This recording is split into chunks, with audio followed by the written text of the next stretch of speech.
اللہ تعالیٰ اسی حقیقت کو اہل ایمان کے دلوں میں راسخ کرنے کے لیے ارشاد فرماتا ہے وَلَقَدْ نَصَرَكُمُ اللَّهُ وَلَقَدْ نَصَرَكُمُ اللَّهُ بِبَدْرٍ وَأَنْتُمْ أَذِلَّةٌ بلا شبہ اللہ تعالیٰ نے بدر کے دن تمہاری مدد کی تھی، ورنہ تم تو بہت کمزور تھے۔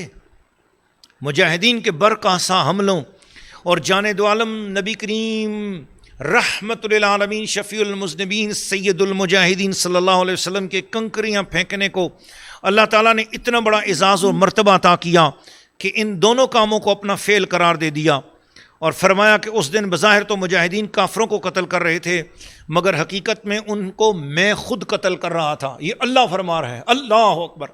بدر کے مجاہدین کے کام کو اللہ نے اپنا فرمایا، مگر اس طرح دیکھنے والوں نے دیکھا کہ میرے محبوب نے کنکریاں پھینکی ہیں، مگر در حقیقت اس نے نہیں بلکہ میں نے پھینکی۔ اللہ تعالیٰ نے قرآن مجید کے اندر ارشاد فرمایا، میں پھر طرز کے ساتھ پڑھتا ہوں، فَلَمْ تَقْتُلُوهُمْ وَلَكِنَّ اللَّهَ قَتَلَهُمْ وَمَا رَمَيْتَ إِذْ رَمَيْتَ وَلَكِنَّ اللَّهَ رَمَى۔ اللہ اس دن دست صحابہ بھی دست خدا بن گیا، اس دن دست مصطفیٰ بھی دست خدا بن گیا۔ فرمایا او مجاہدین، تم نے جس کو قتل کیا وہ تم نہیں قتل کر رہے تھے، وہ میں قتل کر رہا تھا۔ اور کملی والے نے جو مٹھی ریت کی پھینکی، فرمایا محبوب وہ تم نے نہیں پھینکی تھی، وہ میں نے پھینکی تھی۔ اللہ کیا بات! صحابہ وہ صحابہ جو کہ ہیں نبی کے در والے، صحابہ وہ صحابہ جن کی روز عید ہوتی تھی، نبی کا ذکر کرتے تھے، نبی کی دید ہوتی تھی۔ سبحان اللہ! اظہار یگانگت کا کیا ہی وجد آفریں انداز ہے۔ حضرت معاذ اور معوذ کے حملوں سے ابو جہل کی ایک ٹانگ کٹ گئی تھی، زخم ہی زخم اس کے جسم پہ لگ چکے تھے، زخموں سے چور ہو کر گر پڑا تھا۔ معاذ اور معوذ یہی سمجھے کہ ہم نے اسے مار ڈالا ہے، مگر در حقیقت وہ مرا نہیں تھا، البتہ بری طرح مجروح ہو کر زخمی ہو کر وہ گر پڑا تھا۔ اس لیے جنگ کے خاتمے تک میدان میں پڑا سسکتا رہا۔ لڑائی ختم ہوئی، مسلمانوں کو فتح مل گئی، کافر بھاگ گئے، جو قید ہونے تھے وہ قید ہو گئے۔ تو جان دو عالم نبی کریم صلی اللہ علیہ وآلہ وسلم کو خیال آیا کہ ابو جہل کو دیکھا جائے کہاں ہے۔ صحابہ اکرام سے ابو جہل کے بارے میں پوچھا۔ حضرت عبداللہ بن مسعود رضی اللہ تعالیٰ نے اس کا پتہ چلانے کے لیے نکلے، دیکھا تو ایک جگہ پر وہ شدید زخمی حالت میں گرا پڑا تھا۔ حضرت عبداللہ رضی اللہ تعالیٰ نے عبداللہ بن مسعود نے اس کی گردن پر پاؤں رکھا اور کہا، اوے تو ابو جہل ہی ہے نا؟ اللہ کے دشمن دیکھ اللہ نے تجھے کیسا آج ذلیل کیا ہے۔ اس شخص کی سخت جانی ملاحظہ کرو ذرا، زخموں سے چور تھا، نہ ڈال تھا، مگر فرعونیت، اللہ اس قسم کی سخت قسم کی فرعونیت والے شر سے ہم سب کو بچائے۔ تو اس نے کہا، اس کے ہوش و حواس میں کوئی فرق نہیں تھا، اتنی دیر سے اس کا خون بھی نکل چکا تھا، زخمی بھی ہو چکا تھا، اور نہ اس کے لب و لہجے میں کوئی اضمحلال طاری ہوا۔ اس نے جواب دیا، بھلا کس طرح خدا نے مجھے ذلیل کیا ہے؟ کیا لڑائی میں قتل ہو جانا کوئی شرمندگی اور ذلت کی بات ہے؟ میں اپنی قوم کا سردار تھا، تمہارے ہاتھوں مارا گیا تو کیا ہوا؟ یہ تو ہوتا ہی رہتا ہے۔ افسوس صرف اس بات کا ہے مجھے دہقانوں نے مار ڈالا، یعنی وہ انصار کھیتی باڑی کرتے تھے نا، تو یہ کھیتی باڑی کرنے کو اچھا نہیں سمجھتے تھے، تو اس کو صدمہ یہ تھا کہ مجھے دہقانوں نے مار ڈالا، کھیتی باڑی کرنے والوں نے مار ڈالا، کاش مجھے قتل کرنے والا کسی شریف خاندان کا کوئی فرد ہوتا۔ جب حضرت عبداللہ بن مسعود اس کا سر تن سے جدا کرنے لگے تو جب اس کا سر تن سے جدا کرنے لگے تو ان کی کند اور کمزور سی تلوار نے کام ہی نہیں کیا۔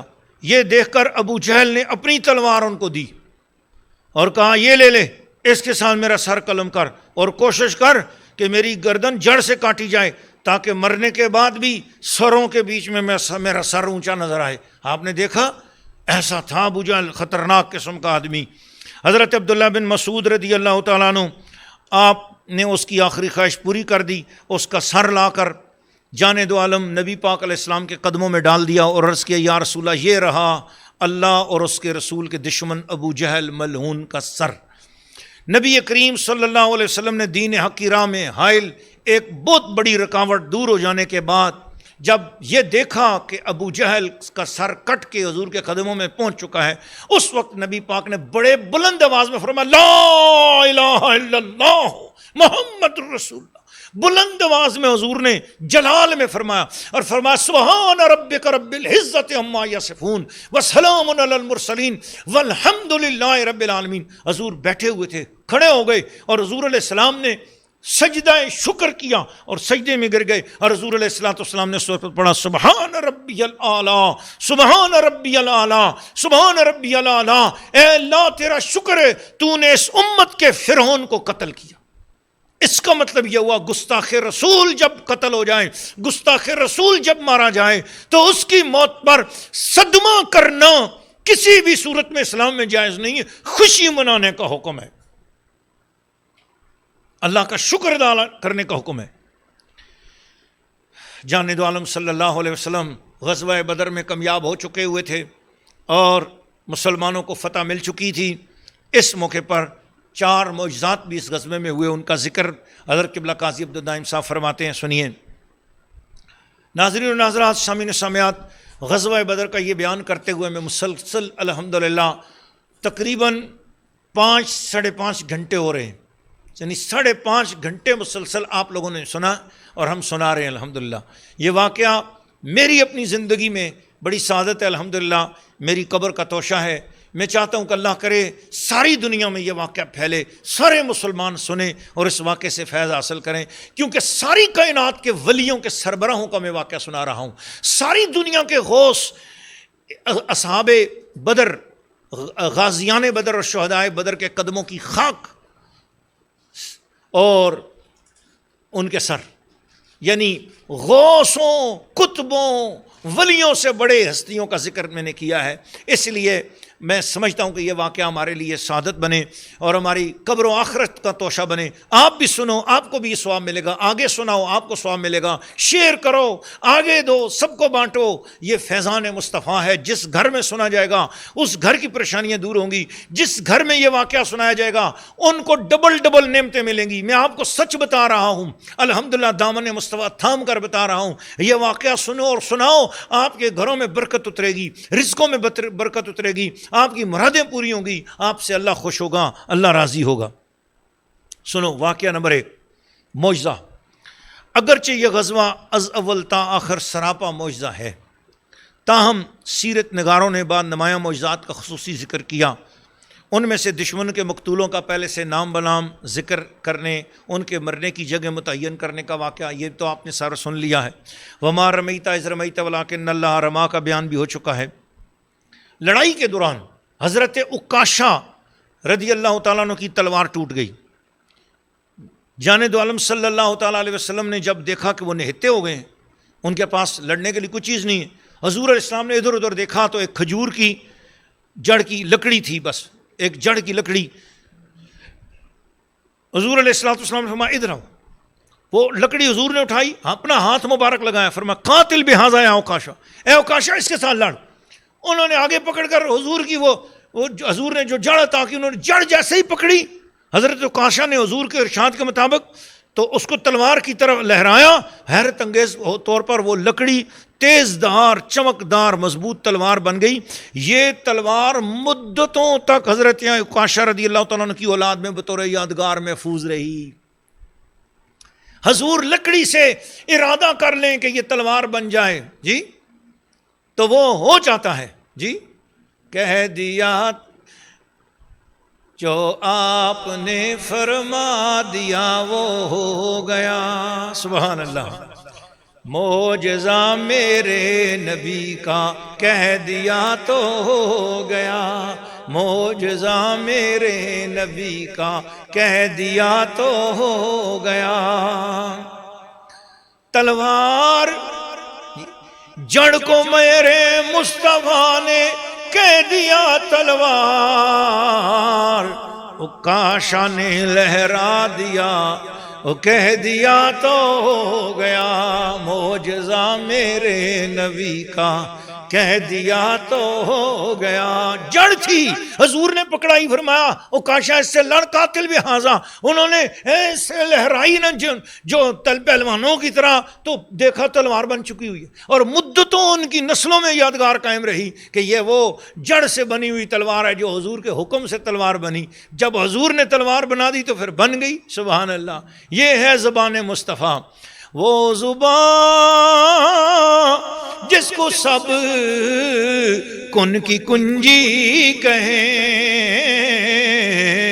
اس کی نافذ حکومت پہ لاکھوں سلام۔ اسی طرح حضرت سلمہ رضی اللہ تعالیٰ عنہ کی شمشیر بھی ٹوٹ گئی، تو نبی کریم جان دو عالم صلی اللہ علیہ وآلہ وسلم نے ان کو کھجور کی ایک ٹہنی عطا فرمائی اور فرمایا اضرب بہ، اس کے ساتھ دشمنوں کو مارو۔ بس وہ فرمان کے ساتھ ہی وہ کھجور کی ٹہنی شمشیر برام بن گئی، ایک دم تلوار بن گئی۔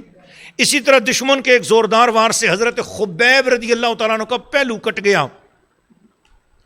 نبی کریم علیہ السلام نے ان کے کٹے ہوئے حصے کو پکڑ کر آپ نے اپنا لعاب دہن شریف لایا، اپنے دست مبارک سے جوڑا، اوپر اپنا تھوک مبارک لعاب دہن اقدس نور لعاب مصطفیٰ لگایا، اسی وقت خون بھی بند ہو گیا، زخم بھی ٹھیک ہو گیا، اور دوبارہ پھر جوڑ کر ٹھیک ہو کر پھر وہ جناب علی اسی وقت لڑنے لگ گئے۔ سبحان اللہ۔ حضرت رفاع رضی اللہ تعالیٰ عنہ کی آنکھ میں تیر لگا اور ان کا ڈھیلا نکل کے باہر آ گیا، انہوں نے وہ نیچے ریت پہ گرا ہوا تھا، اپنی آنکھ کا ریت سے پڑا ہوا ڈھیلا، اپنی آنکھ ریت میں پڑی ہوئی آنکھ اٹھا کر حضور کی بارگاہ میں آ گئے۔ نبی پاک علیہ السلام نے ریت کو صاف کیا اور اپنا تھوک مبارک حضور نے لگایا اور دعا فرمائی، اور ان کی آنکھ کو دوبارہ اسی ڈھیلے میں رکھا، اسی جگہ پر رکھا، اور اوپر ہاتھ رکھ کر نبی پاک علیہ السلام نے دعا فرمائی۔ جب ہاتھ اٹھایا تو آنکھ بالکل پہلے کی طرح دوبارہ جڑ گئی تھی اور ٹھیک ٹھاک ہو گئی تھی۔ سبحان اللہ، کیا بات ہے، مصطفیٰ کریم کے ہاتھوں پر درود اور سلام ہو۔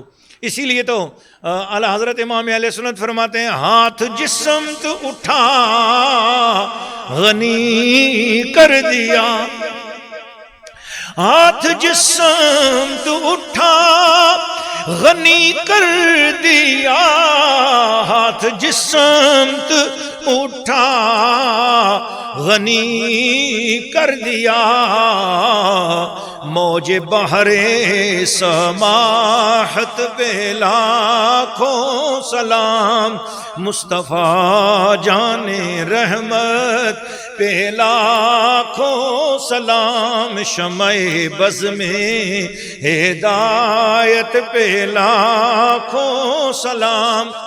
اور میری ماجی سرکار نے چونکہ یہ تفسیر شریف لکھی ہے، اور آپ سورہ الانفال اس کے پہلے رکوع کی تفسیر میں یہ واقعہ بدر سنتے چلے جا رہے ہیں، اور میں حضرت قبلہ قاضی عبدالدائم صاحب کی سید الورا سے سنا رہا ہوں، تو میرا دل چاہتا ہے میں اپنی ماجی سرکار کی شان میں بھی صلاۃ و سلام کا ایک شعر پڑھوں۔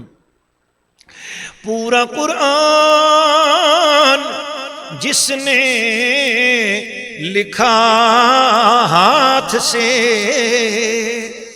پورا قرآن جس نے لکھا ہاتھ سے، پورا قرآن جس نے لکھا ہاتھ سے، ایسی قرآنی خدمت پہ لاکھوں سلام، ایسی قرآنی خدمت پہ لاکھوں سلام۔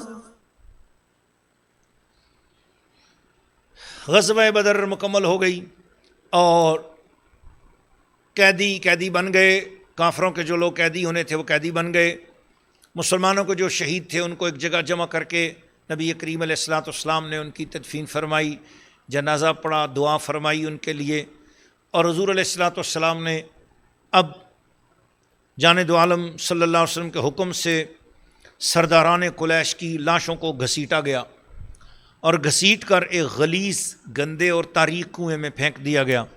البتہ امیہ کی لاش اس قدر خراب ہو گئی تھی کہ وہ گھسیٹی نہ جا سکی، اس لیے اس کو وہیں پر پڑا رہنے دیا گیا۔ میدان بدر، میدان جنگ مدینہ منورہ سے دور ہونے کی صورت میں جانب عالم صلی اللہ علیہ وسلم کا معمول تھا کہ فتح کے بعد 3 دن تک وہیں پر قیام فرما رہتے تھے تاکہ تھکے ماندے سپاہی آرام کر لیں، زخموں کی مرہم پٹی ہو جائے، پھر واپسی کے لیے تازہ دم ہو جائیں۔ بدر میں نبی کریم علیہ الصلوۃ والسلام 3 دن مقیم رہے۔ تیسرے دن روانگی سے پہلے اس گڑھے کے پاس تشریف لے گئے جس میں مشرکین کی لاشیں پھینکی گئی تھیں، اور اس کنارے پر کھڑے ہو کر صحیح بخاری شریف میں آتا ہے کہ نبی کریم صلی اللہ علیہ وسلم نے مقتولوں کا نام پکارا، نام بنام پکار کر حضور نے فرمایا، اے ابو جہل، اے عتبہ، او فلاں، او ابو البختری، ہمارے ساتھ ہمارے رب نے فتح اور نصرت کا جو وعدہ کیا تھا وہ تو اس نے پورا کر دکھایا، تمہارے ساتھ ذلت اور رسوائی اور مبتلا عذاب کرنے کا جو وعدہ کیا تھا وہ بھی پورا ہو گیا کہ نہیں؟ تم میرے ہم قوم تھے مگر کیسے برے ہم قوم، تم نے مجھے جھٹلایا، دوسروں نے مجھے سچا سمجھا، تم نے مجھے مکے سے نکالا، لوگوں نے مجھے اپنے پاس ٹھہرایا، تم مجھ سے لڑنے کے لیے چلے آئے، اور اہل ایمان مدینہ شریف والے لوگوں نے میرا بھرپور ساتھ دیا۔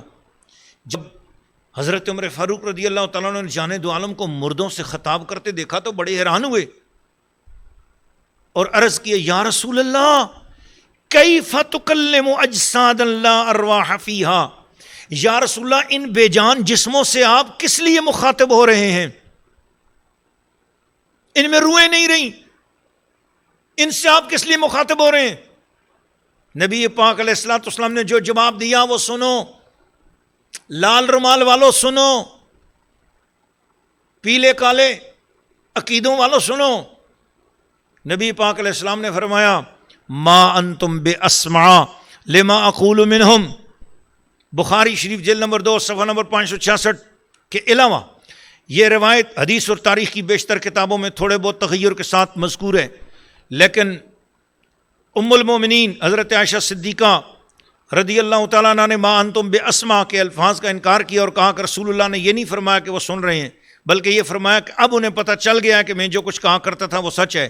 اس کے بعد حضرت عائشہ نے یہ آیت بھی پڑھی، انک لا تسمع الموتیٰ، بخاری شریف جلد نمبر 2 صفحہ نمبر 567۔ مسئلہ سماع موتیٰ، مردوں کا سننا ہمارے موضوع سے خارج ہے، لیکن یہ تو ظاہر ہے کہ ام المومنین اس غزوے میں شامل ہی نہیں تھیں، اس لیے انہوں نے جو کچھ فرمایا وہ ان کی اجتہادی رائے ہے، جبکہ سماع والی روایت کے راوی اس واقعہ کے عینی شاہد ہیں، اس لیے اصولی طور پر ان کے مشاہدے کو ام المومنین کی رائے پر بہرحال ترجیح حاصل ہے۔ سنیے عقیدہ، آپ نے حضرت عمر فاروق کو جو جواب دیا، آج کے لوگ حضرت عمر فاروق سے بڑھ کر ایمان والے نہیں ہیں، بلکہ عمر فاروق کے جوتے مبارک کے ساتھ لگنے والی خاک کے برابر بھی یہ لال رومال والی مخلوق نہیں ہو سکتی۔ نبی کریم علیہ الصلوۃ والسلام نے حضرت عمر فاروق کو فرمایا، ما انتم باسمع لما اقول منہم، میں جو کچھ کہہ رہا ہوں اس کو تم ان سے زیادہ نہیں سن رہے ہو، یعنی جتنا تم سن رہے ہو یعنی وہ بھی اسی طرح سن رہے ہیں جس طرح تم سن رہے ہو، لیکن وہ جواب دینے کی طاقت نہیں رکھتے۔ اب یہاں پر ایک بات آ گئی نا، اس کا مطلب ہے کہ مردے سنتے ہیں، اب یہ ہے کہ کافر ہوں تو جواب دینے کی طاقت نہیں رکھتے، ایمان والے ہوں تو یہی بخاری، یہی مسلم، یہی ترمذی، یہی ابن ماجہ، یہی محدثین بتاتے ہیں کہ جب تم مسلمانوں کے قبرستان میں جاؤ تو بولو السلام علیکم یا اہل القبور۔ اگر وہ مسلمان میت تمہیں پہلے سے پہچانتی تھی زندگی میں تو وہ اب بھی تمہیں پہچانے گی اور تمہارا جواب دے گی، لیکن اگر وہ پہچانتی زندگی میں نہیں تھی لیکن پھر بھی وہ مسلمان سمجھ کر تمہارے سلام کا جواب ضرور دیں گے۔ تو اس کا مطلب یہ ہوا کہ فرق یہ ہے، سنتے دونوں ہیں، کافر مردے بھی سنتے ہیں، مسلمان مردے بھی سنتے ہیں، پر کافر جواب نہیں دے سکتے، ایمان والے جواب بھی دیا کرتے ہیں۔ اس لیے الحمدللہ ہم اپنے تمام اولیاء اللہ کو، صحابہ اکرام کو، اہل بیت اطہار کو اور خود نبی کریم صلی اللہ علیہ وسلم کو پکارتے ہیں، آواز دیتے ہیں کہ اللہ نے یہ قوت ان کو عطا فرمائی ہوئی ہے، اللہ کی عطا پر یقین کرنا یہی ایمان ہے۔ اس لیے ہم کہتے ہیں یا رسول اللہ انظر حالنا، یا حبیب اللہ اسمع قالنا، اننا فی بحر ہم مغرق خذ یدی سہل لنا اشکالنا۔ 3 دن کے بعد نبی پاک علیہ الصلوۃ والسلام نے فتح و نصرت کے ساتھ وہاں سے واپسی کا سفر فرمایا۔ جنگ سے پہلے نبی پاک نے اپنے اصحاب کی بے سر و سامانی دیکھی تھی، تو اس وقت نبی کریم علیہ الصلوۃ والسلام نے یوں دعا فرمائی تھی، یا اللہ میرے ساتھی پیدل ہیں، ان کو سواریاں عطا فرما، ان کا لباس ناکافی ہے، ان کو پوشاکیں عطا فرما، ان کے پاس کھانے کو کچھ نہیں، ان کو وافر کھانا عطا فرما۔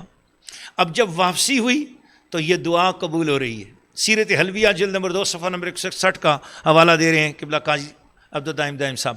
اب واپسی کے وقت اس دعا کی اجابت کا مشاہدہ ہو رہا تھا۔ سینکڑوں اونٹ حضور کے ساتھ، گھوڑے، بہت سارا اسلحہ، وسیع مقدار میں خورد و نوش کا سامان بطور مال غنیمت ہمراہ تھا۔ علاوہ ازیں دشمن کے 70 آدمی قید تھے، جن میں بہت اہم سردار بھی شامل تھے۔ مقام صفرا میں جان دو عالم نے قیام فرمایا تو حضرت علی کو ایک قیدی نضر بن حارث کے قتل کا حکم دیا، کیونکہ یہ بد زبان اور بے رحم انسان جان دو عالم اور کلام الہی قرآن مجید کے بارے میں بےہودہ باتیں کرنے کے علاوہ کمزور مسلمانوں پر ظلم و ستم کرنے میں بھی پیش رہا کرتا تھا۔ آج جب اس کو موت سامنے نظر آئی، ساری شیخی دری رہ گئی، لگا سفارشیں ڈھونڈنے۔ حضرت مصعب ابن عمیر سے اس کی رشتہ داری تھی، ان سے کہا کہ تمہارے ساتھ میری قرابت داری ہے، اس لیے محمد سے میری جان بخشی کرا دو، مگر انہوں نے یہ کہہ کر اس کا مطالبہ مسترد کر دیا کہ تم رسول اللہ اور قرآن کے بارے میں بکواس کیا کرتے تھے، ایمان لانے والوں کو طرح طرح کی اذیتیں دیا کرتے تھے، اس لیے میں تمہاری سفارش نہیں کر سکتا۔ چنانچہ حضرت علی نے حسب ارشاد اس کے سر کے اوپر تلوار ماری اور اس کا سر دور جا کر گرا اور وہ قتل ہو گیا۔ نضر بن حارث الحمدللہ گستاخ رسول مر گیا الحمدللہ۔ جان دو عالم نے نضر کو اس کے ناقابل معافی جرائم کی پاداش میں قتل تو کرا دیا، مگر شان رحمت ذرا دیکھیے، اس کی بیٹی یا اس کی بہن نے اس کا مرثیہ لکھا تو اس کے 2 شعر یہ بھی تھے، محمد وَلَأَنْتَ صِنْوُ نَجِيبَةٍ فِي قَوْمِهَا وَالْفَحْلُ فَحُلٌّ عُرَقٌ ما كان ضرك لو مننت وربما من الفتى وهو المغيث المحنق۔ اے محمد، تم تو ایک شریف عورت کے بیٹے ہو اور ایک معزز خاندان کے فرد ہو، اگر تم میرے باپ یا بھائی کو معاف کر دیتے تو تمہارا کیا نقصان ہو جاتا۔ بارہا ایسا ہوتا ہے نا کہ جوان مرد آدمی ایسے شخص کو بھی معاف کر دیتا ہے جس سے سخت ناراض اور غصے میں ہوتا ہے۔ جان دو عالم نے جب یہ شعر اس کی بہن یا بیٹی کے سنے، اس قدر روئے نبی پاک، اس قدر روئے، ریش مبارک آنسوؤں سے تر ہو گئی۔ فرمایا اگر یہ اشعار میں نے اس کے قتل سے پہلے سنے ہوتے تو یقیناً اس کو معاف کر دیتا۔ سیرت حلبیہ جلد نمبر 2 صفحہ نمبر 297 کے حوالے سے قبلہ قاضی صاحب نے یہ واقعہ سنایا۔ اگرچہ یہ بات ممکن تو نہیں تھی، کیونکہ یہ شعر مرثیہ کے ہیں اور مرثیہ کسی انسان کے مرنے کے بعد ہی کہا جاتا ہے، پہلے تو نہیں، لیکن جان دو عالم کے وفور رحمت سے محض ایک فرضی احتمال کے پیش نظر حضور ازردہ اور اشکبار بھی ہو گئے۔ گریہ ابر رحمت پہ لاکھوں سلام۔ ناظرین، اس کے بعد عرق الزبیہ نامی جگہ پر حضور پہنچے، آپ نے عقبہ ابن معیط کے قتل کا حکم صادر فرمایا۔ یہ عقبہ ابن معیط وہی ہے جب 5 سال کی سیدہ فاطمہ زہرا تھیں، حضور کعبے میں نماز کے اندر صلاۃ و تسبیح میں تھے، سجدے کی حالت میں تھے کہ اس عقبہ نے اپنے جو ہے وہ چند ہنڈوں کے ساتھ مل کر اونٹ کی گندی اجری لا کر نبی پاک علیہ الصلوۃ والسلام کے سر پہ رکھ دی تھی۔ یہ وہ شقی القلب انسان ہے، غلاظت سے لتھڑی ہوئی اونٹوں کی اجڑیاں لا کر آپ کی گردن مبارک پہ رکھ دی تھیں۔ اور اس کے علاوہ بھی اس کے متعدد جرائم تھے۔ جب آپ نے اس کے قتل کا حکم دیا تو اس نے وویلا شروع کر دیا، دیگر قیدیوں سے مخاطب ہو کر کہنے لگا آخر یہ کیا دھاندلی ہے، تم سب کو زندہ رکھا جا رہا ہے اور مجھے قتل کیا جا رہا ہے۔ جان دو عالم صلی اللہ علیہ وسلم نے خود جواب دیا، اس کی وجہ یہ ہے کہ تو ان سب سے زیادہ منکر اور مفتری تھا۔ چنانچہ حضرت علی نے اس کو بھی واصل جہنم کر دیا۔ ناظرین و ناظرات، واقعہ بدر کے واقعات یہاں پر اختتام پذیر ہوئے۔ اب نوید فتح، مدینہ شریف میں خوشی کی خبر پہنچانے کا اہتمام خود رسول پاک نے کیا۔ یہ 5واں اور آخری کلپ انشاءاللہ اس کے بعد آپ سننے والے ہیں۔ حضور نے اپنی فتح کی خوشخبری کی خبر مدینہ شریف میں خود پہنچانے کا اہتمام کیا۔ وہاں کیا ہوا اور ادھر مکہ میں کیا ہوا؟ جی، شکست جنہوں نے پائی وہاں کر کیا ہوا، فتح جنہوں نے پائی وہاں کیا ہوا؟ آئیے مومنین نے سنا، ایمان والوں نے سنا تو ان کا کیا حال ہوا، منکروں نے سنا، منافقوں نے سنا تو ان کے اوپر کیا گزری۔ یہ ایک عظیم الشان آخری اس قسط کا، یعنی سمجھو کہ غزوہ بدر کا آخری واقعہ کا عنوان کا اختتام انشاءاللہ العزیز۔ تقریباً ہم نے ایک 5-6 گھنٹے ہو رہے ہیں کہ الحمدللہ ہم نے واقعہ بدر آپ کی خدمت میں پیش کیا ہے، اور میں دعا کرتا ہوں کہ اللہ اس کی برکات ہماری نسلوں کو نصیب فرما۔ میں اگرچہ اپنا ان پڑھ آدمی ہوں اور بالکل آج اپنے اجمی ہونے کا احساس ہے مجھے، اپنے ان پڑھ جاہل ہونے کا بھی احساس ہے، میں یہ سمجھتا ہوں کہ میرے جیسا نالائق کوئی نہیں ہے، لیکن میں ان کی نسبتوں پر ناز کرتے ہوئے التجا کرتا ہوں کہ یا رسول اللہ شنیدم کے در روز امید و بیم بداراں بنے کا ببخشت کریم۔ حضور ایک بوڑھی امائی نے بھی ایک اٹی لے کر یوسف علیہ السلام کی خریداری میں حصہ لیا، اس کا بھی نام آ گیا۔ حضور ہم بھی اپنے اجمی الفاظوں کی اٹی لے کر آپ حسین و جمیل کائنات کے اونچے ترین لوگوں کے واقعے سنانے کے لیے حضور ہم نے بھی ایک ٹوٹا پھوٹا سا انتظام کیا ہے، یا رسول اللہ سے قبول فرما لیں اور ہماری دنیا اور آخرت سنور جائے۔ سبحان اللہ بحمدہ، سبحان اللہ العظیم، لا الہ الا اللہ محمد الرسول اللہ۔